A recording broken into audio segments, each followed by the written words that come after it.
Hemen da salam. Instagram'da video gördüm, kolanın yanıryalar. Şunu barlak görəcək. Hakiki mi ya fake mi?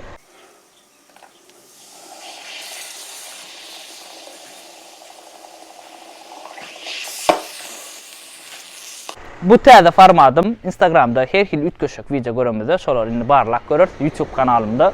Çünkü подписаться, like, komentariya qoymayın, yaqdan çıxarmam. Komentariyada oxuman yazın, indikədə qaysı videonu barlak görülü. Başladı onunla. Kolanı alyaz.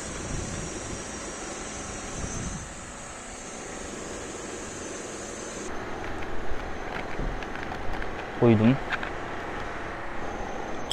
Şekeri kovu edip çilimin külünü qarıya. Kovu edip qarı lazım sana.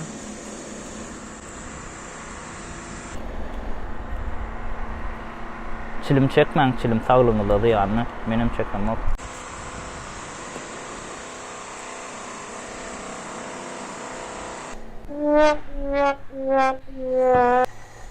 Yanmadı ama. Bu şey kursayın. Ha yok. Yanan yok. Ağlı olan ola hem olsun. Şeyle var akıra.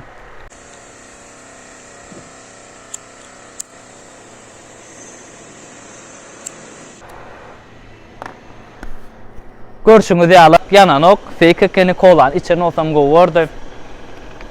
Siz için.